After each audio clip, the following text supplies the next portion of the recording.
we need to address the Supreme Court's decision on marriage this week. Now, as I say this, you know me, I've never had a safe ministry. I don't know what a safe ministry is. So I'm going to say something that will almost certainly make every one of you mad. Because you come from a very polarized culture, subcultures, and so you have pronounced decisions on this, and I'm gonna say something that kind of speaks up for both sides, because I see it from the perspective of something constructive, and I want you to be able to see that God's in this thing and not to panic. First of all, let me say this.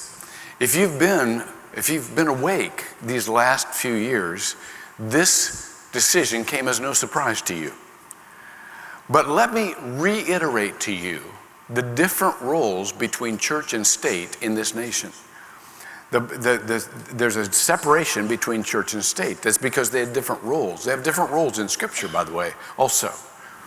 The job of the government, the job of the state, is to make sure that all of its citizens are safe and have, in this country, equal civil rights. None of us would want any American to be discriminated against within the law. None of us wants that. I hope. And so when you identify, or when you understand that some of the folks in the gay community, and by the way, these aren't adversaries. These are our family. These are our friends. These are people who are a part of our country and of our churches. None of us would want them to face, as citizens, discrimination that would impede the normal legal processes that they would have the right to have with any other human being as they see fit. It's just part of being a citizen of this country.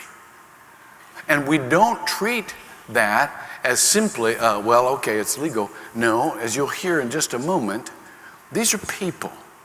These are people. And Scripture is really clear when it says in 1 Peter chapter 2, verse 17, show proper respect to everyone. Love the family of believers, fear God, and honor the emperor. Or honor the one who's in charge. And of course, if your government is not referring to Scripture when it's making its decisions, it will make decisions on the basis of the prevailing culture. And so therefore, that's exactly what happened. Now, some of you who just got mad and wanted to stomp out, I'm glad you sat, because let me make the other group mad. The decision is not without its problems. It does not, of course, reverse anything Scripture says. And Scripture is our reference point. But once you just start redefining marriage, you're going to redefine marriage for a very long time. Because if marriage is all about who you love at the moment, in the Politico, one of the main political go-to websites in the country, the very next morning after the Supreme Court decision, the most read article was entitled, "It's Time to Legalize Polygamy." And so there we go. We're off to the races. As to civil definition of marriage, by the way, the government can only define civil marriage. And the responsibility of each nation's government is to define civil marriage. Now, the church, the job of the church is to read its Scriptures, to take those Scriptures as authoritative. Let me just say this also. By the way, the sermon is very succinct, very doable, so don't worry about it. Okay? You're going, oh, come on. I know, I'm wanting to go there too, but this is a teachable moment, and this is not something we're going to come back to. We're not going to be talking about this again and again. That's not why you come to church.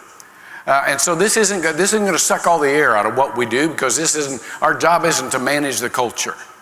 Our job is to follow God. And so but I just have to say something because I know you're wondering. And so so I'm going to say something, then I'm going to leave town.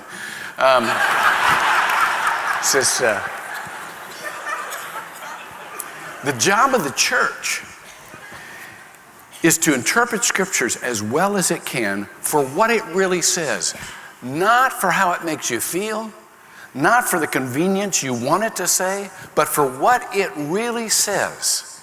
And then to be obedient to the God of those scriptures as well as you possibly can. The job of the church is not to manage civil marriage. The job of the church is to outline the parameters of holy matrimony. And so therefore, you will have a part of the church that don't see the scriptures as this church does. By the way, I'm speaking to you not on behalf of the elders, but just on behalf of me. All right, this is just, I'm not. Some Christians see the scriptures as kind of inspirational and figurative and historic document and all that kind of stuff. And that's why they're fully on board with this. This church does not. This church sees the scriptures as authoritative in all matters of faith and conduct. And so therefore, we will live our lives according to the holiness that is portrayed in the ideal laid out in that church, in those scriptures. The definition of marriage is found in Genesis chapter 2, verse 24. A man shall leave his father and mother and cleave to his wife. One man, one woman. It is reaffirmed by Jesus in Matthew chapter 19. Have you not read the scriptures? A man shall leave his father and mother and cleave to his wife. So Jesus affirms that definition of marriage. That will be our definition of marriage. And that is what we have no animosity toward anybody else. You don't have to be mean just because you're right. You don't even have to be arrogant. You just need to do what you need to do. And our job is to build a spiritual family, living according to how we interpret scriptures. Now, will there be ongoing legal challenges to people who are trying to follow scripture because of this decision? Absolutely there will be. Get ready for it. And will there be legal challenges to people who are trying to live out their scriptures in their normal everyday lives? Absolutely there will be. Get ready for it. How will that come out? Don't know, but here's what I know. God's not surprised by any of this. God's still in charge. God has promised to build his church, and the gates of hell will not prevail against it. All right? Just say it. Just say it. And so even if it would get, I don't think it'll ever get here, even if it would get to the point where people who are actually trying to follow scripture and live out their lives would become a persecuted group of people. We started out like this, didn't we? We need to go underground. We can go so underground. We can do it really fast. And you know what? Church will grow like crazy. By the way, that's what the distributed church is partially designed for, is to not be killable. All right? Not be persecutable, because we don't need to have a building. We can just meet with one another. So this is what I'm saying. We love people. And everybody in this place, everybody online here struggles with sin.